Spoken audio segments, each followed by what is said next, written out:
Happy Saturday night, Chicago. You are listening to Sports Talk Chicago with Joey Christopoulos right here on WLS AM 890. We're talking Eberflus survives to coach another day. The Chicago Bears lose to the Detroit Lions in epic fashion again. And a very special guest, Dan McNeil, joins the show. So without further ado, let's get to our episode. Joining us now on Sports Talk Chicago here on WLS AM 890. I am so excited to have this guest on because I've been listening to him my entire life. He started his radio career in 1985 at WGN, but he was an original cast member of The Score, Sports Radio 670, and he enjoyed his greatest success at ESPN 1000, a show that I listened to on the regular all throughout college with Mac Yurko and Harry between 2001 and 2009. Today, you can check him out on the Bet Rivers Gaming Network, but we're here today to also talk to some Chicago Bears and also talk about his new book, I Bear Witness, a book that I think is not just only perfect for the holidays, but pretty prescient with some of the things happening at Hallis Hall right now. It's Dan McNeil. Good morning, Dan. How are you?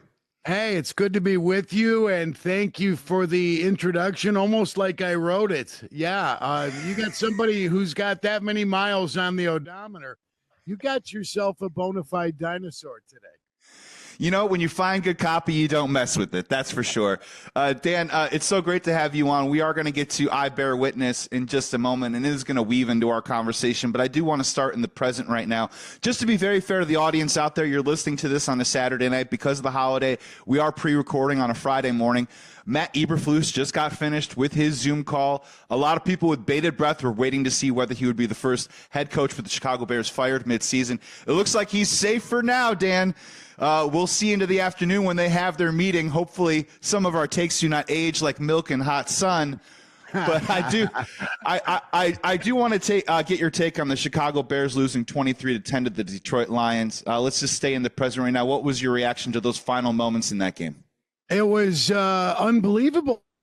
You know, just when you think you've seen it all, come back for one more day of Bears football, and they will do the unthinkable. And there it was for us, 30 seconds of clock time wasted, and Caleb Williams said afterward, at some point in his career, he'll have the authority to call that timeout, but he's not there just yet. I would say if your head coach is not bright enough to recognize you've got to exhaust that timeout, you've got to help him out. And that was my fear going into this thing, man, that as good as that roster is, and I still believe it's a playoff roster, as much as the defense is starting to show some blemishes now too, they're going to have to overcome the head coach. And you can't do that. You can't hide the head coach in the NFL, and that's been proved. That's the reason they're sitting here at 4-8 right now on a 6-game losing streak. And some of the unfortunate nature of what's going on right now is the Matt Eberflus explanation of it all. When, as you mentioned, he takes the sack at 32 seconds, and then Matt Eberflus immediately jumps forward to the 10 to 15 second mark when he says that, well, once we get into that area right there, we don't have enough time. We just got to roll forward. That's 17 seconds. The Blackhawks can score almost 2 goals during that time, right, in the playoffs with Matt Eberflus. And again, I say this a lot on the show here, Dan, and am I incorrect that part of Matt Eberflus's difficulty as a head coach is he just seems to be slow at the switch with everything.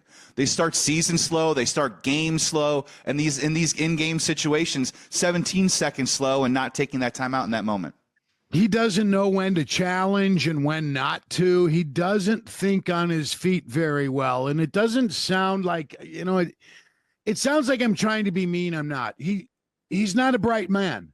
And that's just all there is to it. He doesn't rub anybody as being bright.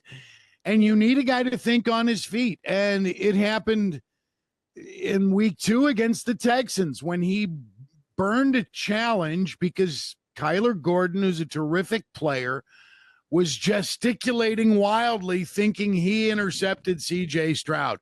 You can't accommodate an emotional player. That's why you have coaches in the booth upstairs. Confer with them. That's why they're wired to you. And he doesn't realize he has that as a resource.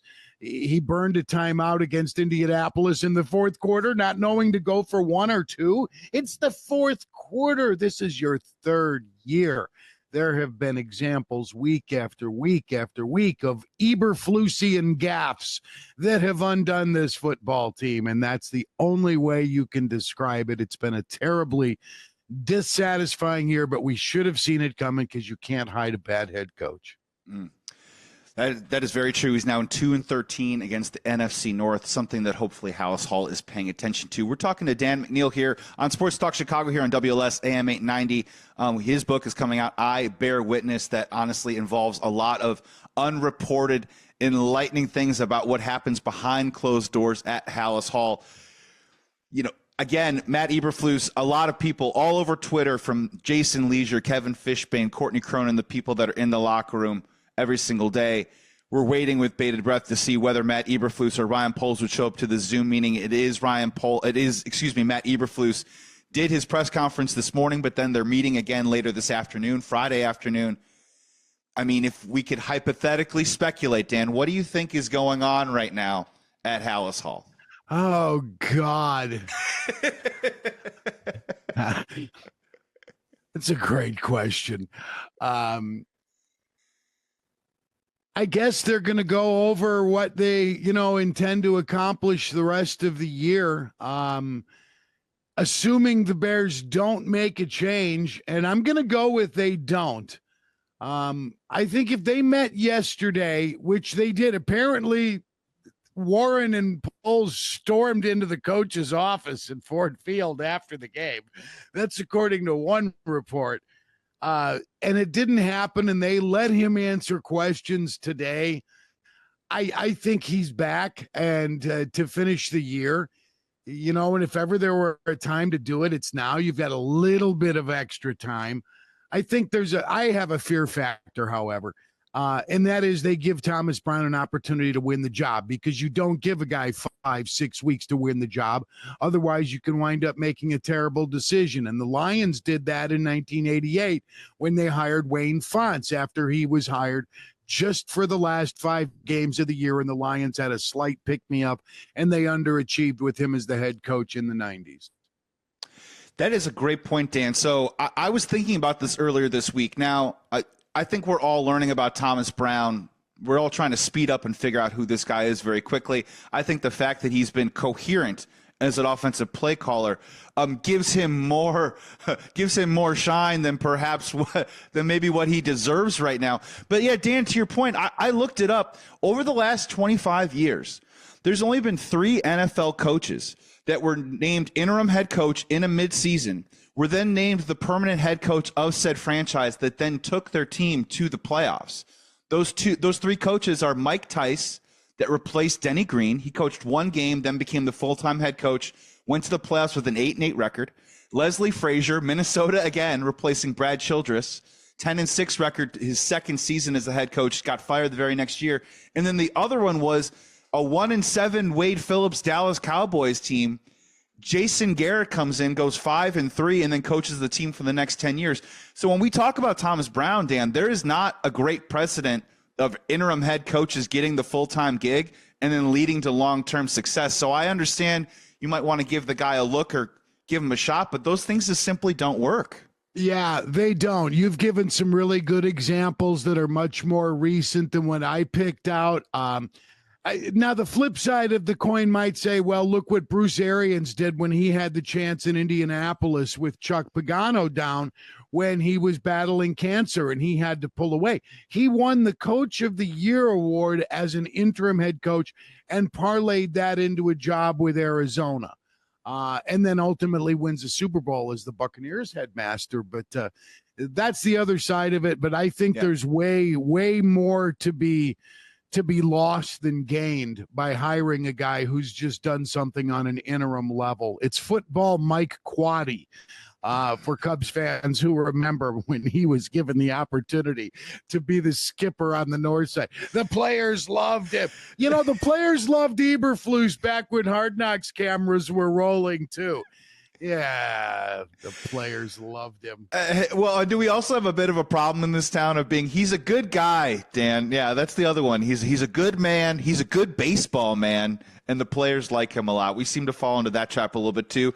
And with the Chicago Bears, they seem to hire guys that seem like really nice guys, but maybe up here between the ears, the football acumen seems to continuously lacking. Yeah, your favorite uncle, right? Matt Eberflus. The pull my finger uncle when you're 10. Matt Nagy was a good guy. Matt Nagy was a guy who's been in the real world. I think that's what distinguished him from other NFL head coaches I've met, is that he's been on the outside. I mean, he was going nowhere in his coaching career. He was getting ready to close on the deal of a first home he was going to sell, training as a real estate dude, a realtor, I guess you'd call them, a real estate dude. And John Fox, fine human. Mark Trestman, great. Love to talk rush or fishing with Mark Trestman. Just don't want him anywhere near my football team as the head coach. You're right. Nice guys win the job, and then they lose on Sundays. And Eberflus just doesn't have that. He doesn't have that killer instinct. You can see it.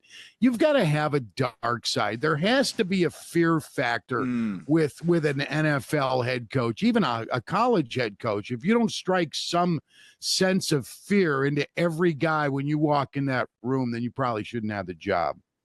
That's such a great point. I've been saying here on the show that I think they need, for lack of a better term, an adult in the room, an a-hole in the room, someone that, maybe that you respect the heck out of because you're also sort of scared that he can take away playing time or he can also affect your career for good or for bad based on some of the tutors he wants to provide. Final one before I want to get to I Bear Witness, because I can't wait to talk to you about this book. I just want to get your quick thoughts on Caleb Williams. The rookie gives you everything, right? I mean, there's been some peaks, there's been some valleys. I think we're a bit back into the peak side of things.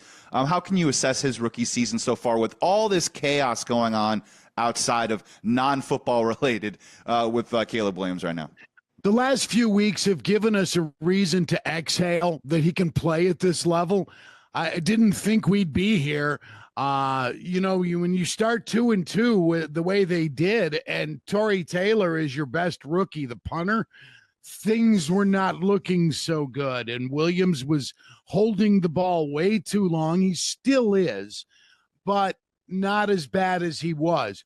He has shown he's very tough. That I admire. He has shown he doesn't quit when it seems like they should. And they were fortunate Thanksgiving against the Lions to only be down 16-0 at half after the Lions just kicked the crap out of them, but settled for 3 field goals after the first touchdown. 18 first downs before the Bears had their first. I want to see them start faster. That's, as gutty as he was in the second half, and he was very, very good. He wasn't spectacular. Jim Nantz used the adjective spectacular. He wasn't. He should have been picked off late in the third quarter. The DB, number 30, not to go Jim Irwin, the former Packers announcer, but I can't pull the guy's name, the Lions DB, who dropped an easy interception, and he missed DJ Moore. So he wasn't perfect, but he was very, very good. I think there's reason to be encouraged with Caleb Williams. I think he'll get better and better, and I don't think he's by any stretch broken. That was a fear after September. We're talking to legendary Chicago sports media personality Dan McNeil here on Sports Talk Chicago with Joey Christopoulos right here on WLS AM 890. Dan, we have to get to I Bear Witness. Your book is out. The holidays are around the corner. What better thing to put under the tree or in your stocking or however you celebrate than this book that's coming up? I absolutely can't wait to pick it up because I want to ask you, you've had these decades and decades of knowledge, and these probably, if I had a drink with you at a bar, there's probably some things that you would never say on air that you'd be able to tell us, and now they're possibly in this book. But if you can, please, for our audience, give them just a brief introduction of what the perspective and what the angle is for this book that's coming out, and then we're going to get into some of its contents. Yeah. It's the last 40 years of Bears football through the lens of a guy who did sports media. Beginning in 1985, I was lucky enough to be at the Bears flagship. And that was a good year to be on the Bears flagship as a wide-eyed producer of their games. And they go 15-1 and set the world on fire. And, I was very close in age to a lot of those guys. And as my career began to take off in the late 80s, and their careers began to conclude, a lot of them stayed in the area, and I stayed friendly with a bunch of them, and they've become allies and in some cases friends over the years. And I got some really good stuff on some things that have not yet been unearthed about how they were cheated of their championship rings. Initially supposed to have a ring that cost $5,000 because that's what the NFL allocated for those rings. Michael McCaskey withdrew $1,500 per for pendants that were made for the players' wives. So they only had $3,500, and players weren't making a ton of money. At first contract, players making 30 grand. 1,500 was a lot of money to kick for the extra ring. So what was supposed to be 14 karat gold became 10 karat gold. What was supposed to be blue sapphire was aluminum with blue enamel paint. So this book is all about things that have gone on behind the scenes, things the Bears have done to botch head coaching hires. Some of them have been reported on. Some of them have been amended. Jerry Angelo, the general manager, last time the Bears went to a Super Bowl in 07, after the 06 season with Rex Grossman, Devin Hester's rookie year, it admitted to me some things about how little salary they had to work with during that period, and some other things that are just shocking. You find out about these Bears and some of the things they overcome, including not being able to hire Nick Saban, and that was where Angelo came in.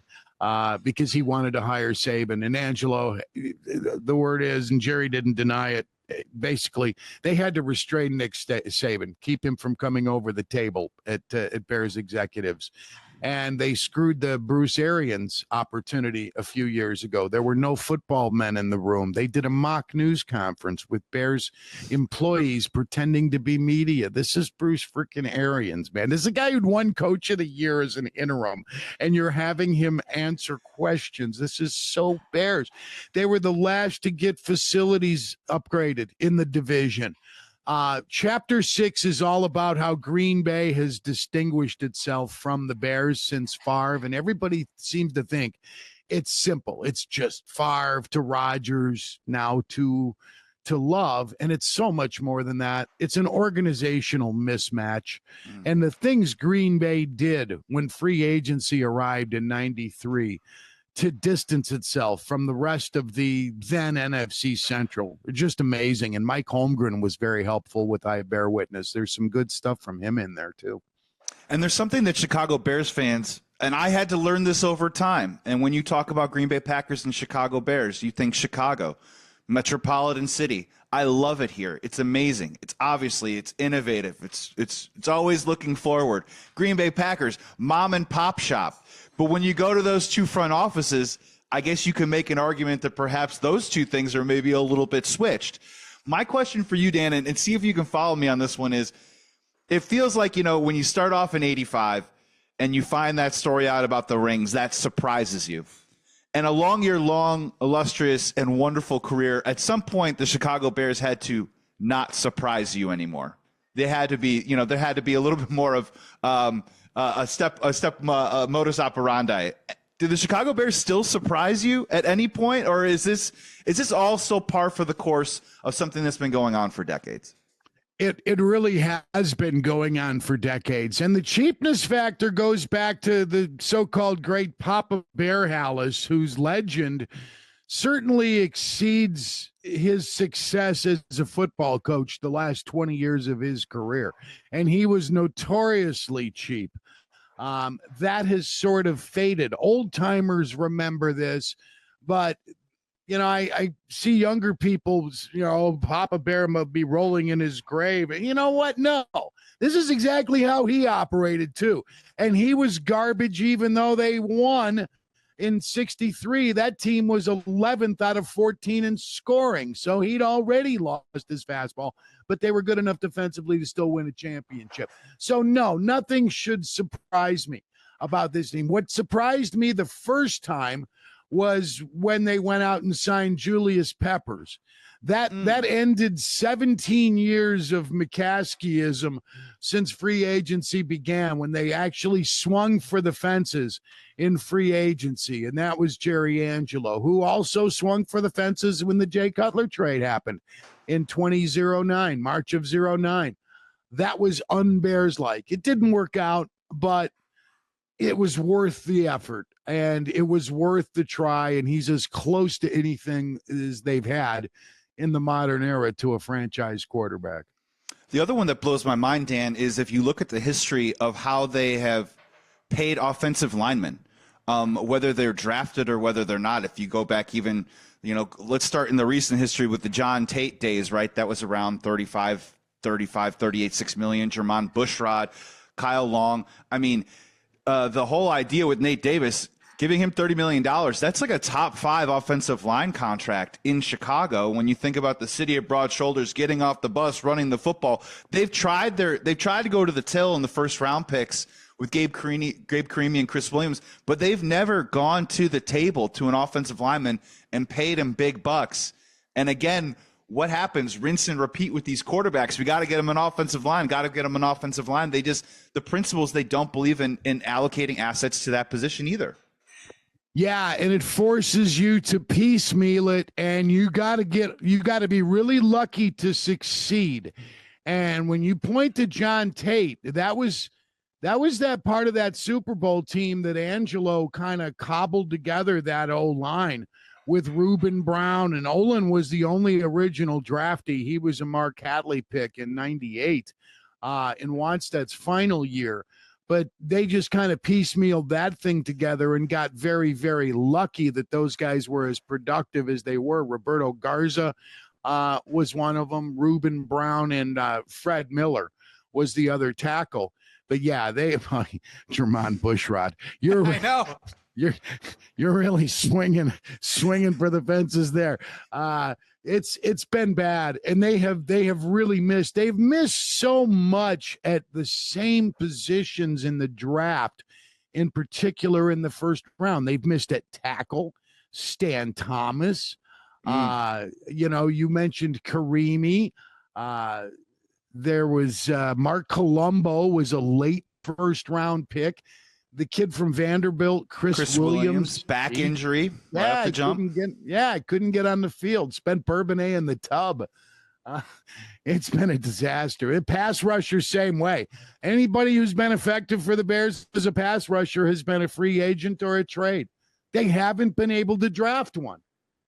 They just don't get good ones.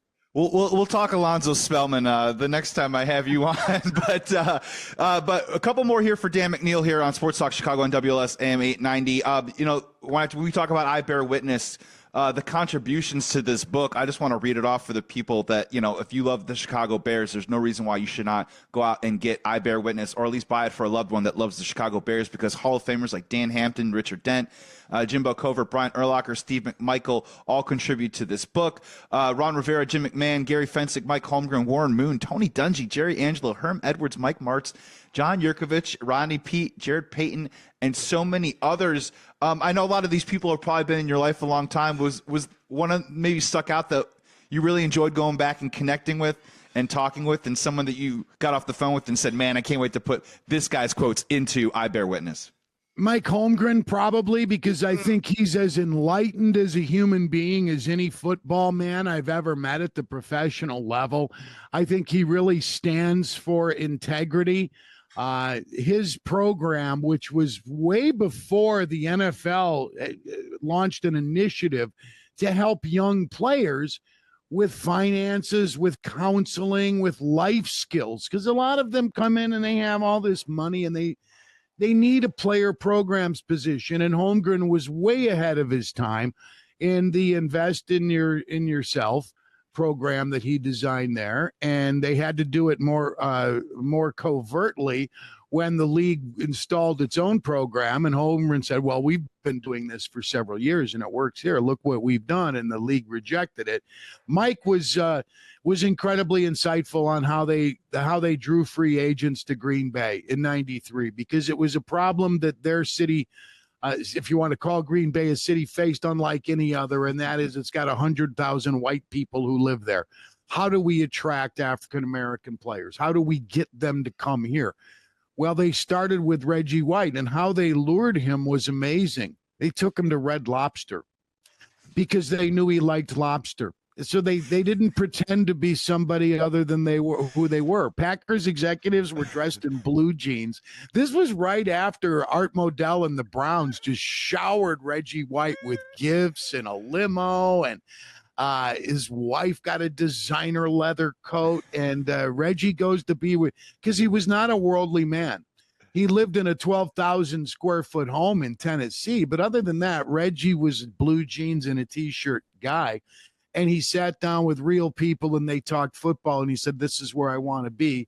And they shared with Reggie things they already had been doing to make their black players comfortable, like having soul food brought in from a Milwaukee soul food restaurant on a weekly basis.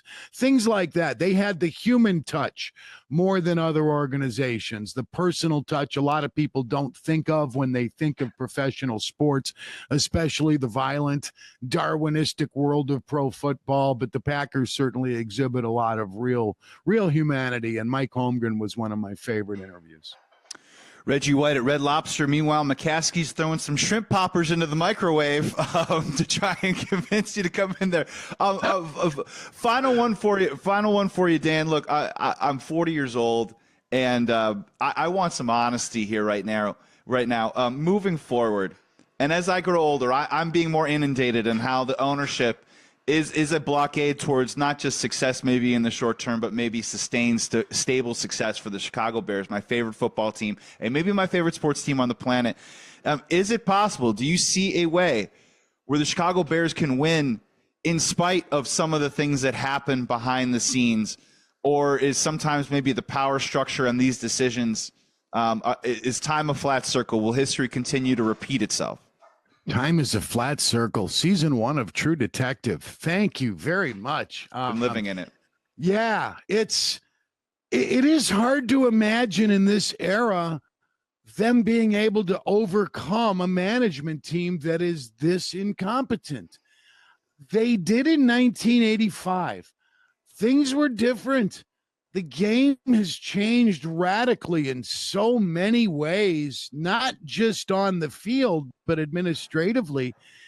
And while they might be one of the most profitable organizations in all of sports, they're certainly, that isn't measured by their success on the field by any stretch. And we, as a city and as a fan base, are the ones who need to be blamed for it. We have enabled them. We've given them a license to fail. And I don't know if they can overcome that. That's really the great question. And, you don't like to think of it in these terms because it sounds so cold, but it was the same feeling a lot of us who loved the Blackhawks had late in the life of Bill Wirtz. What will have to happen for this organization to turn around?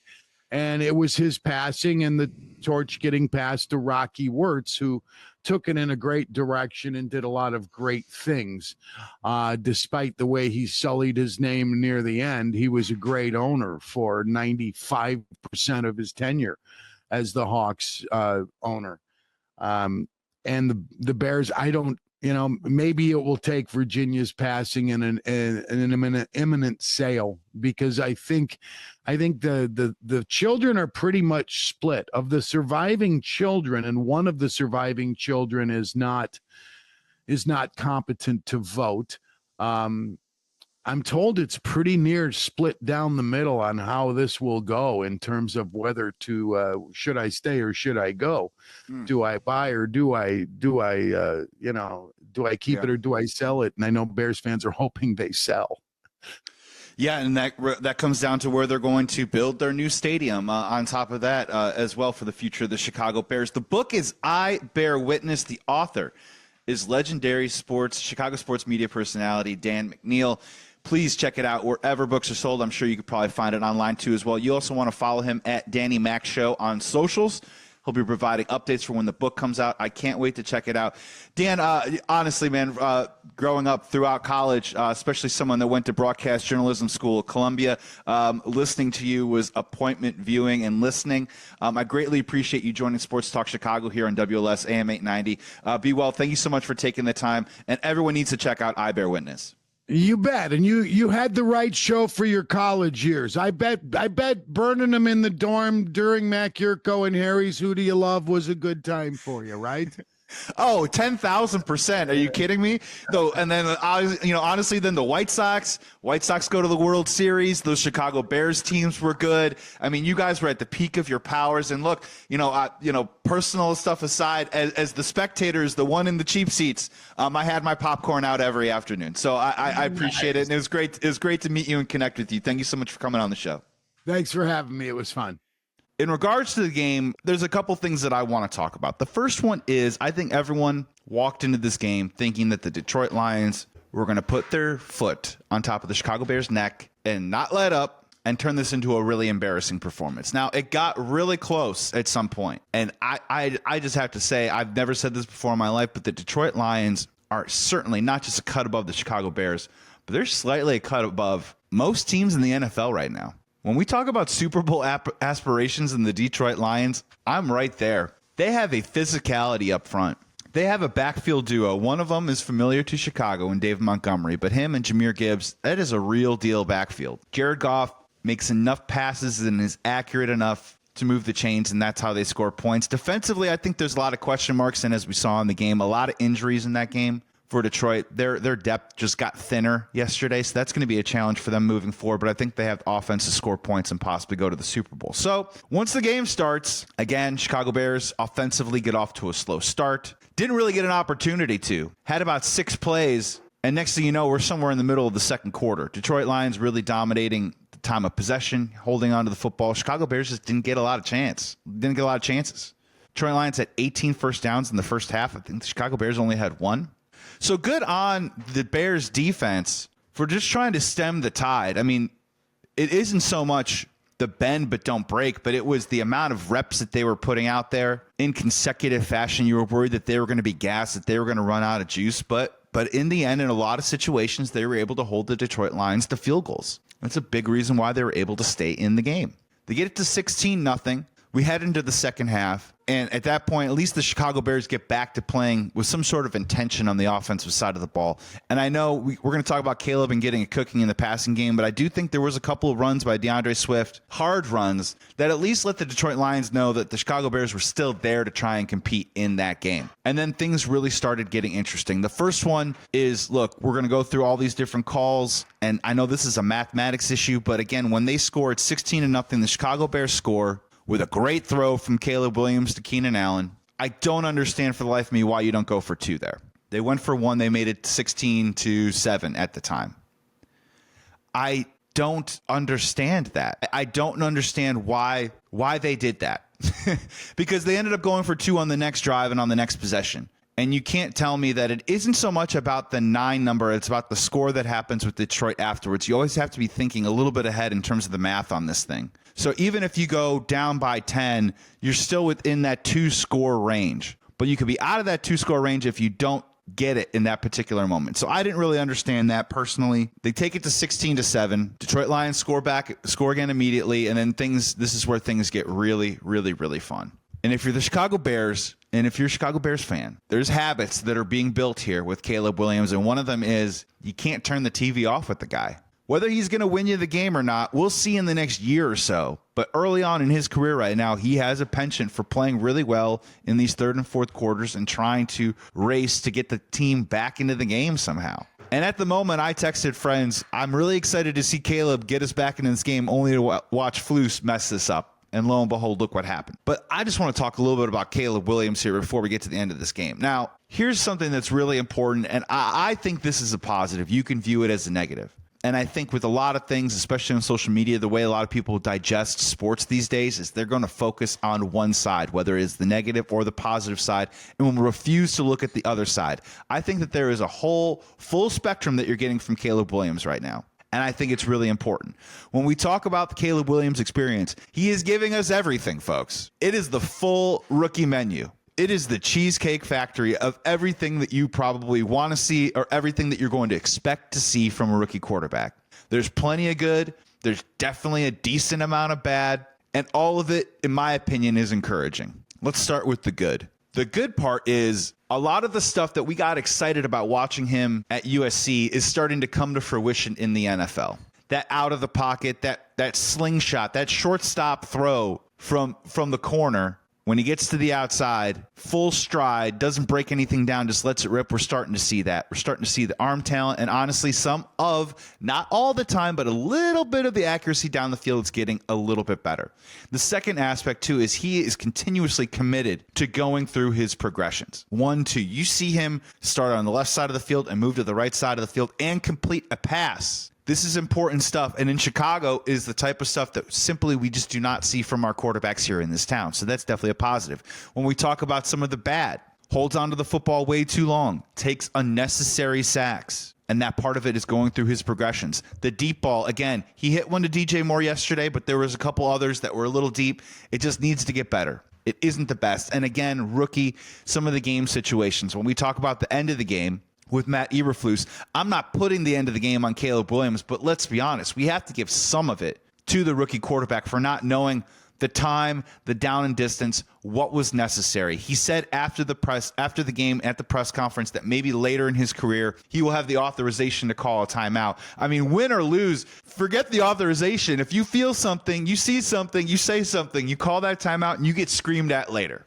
because you might have saved the game. So, look, Bears fans, I know a lot of you maybe just want to focus on the good stuff. Some of you might just want to focus on the bad stuff. Oh, he's too inaccurate. He can't. So I've already seen comments that he can't win games, which is absolutely hilarious to me because we have a head coach that is blowing these games left and right every single week. And at the end result, when people just look at the box score, suddenly they think that it's Caleb Williams not winning these games and he's losing them, which is factually not true. And this is the same stuff and narrative that we started to build with Justin Fields. And Caleb Williams is already 1.5 the player that Justin Fields maybe was on his best day. So there's that aspect.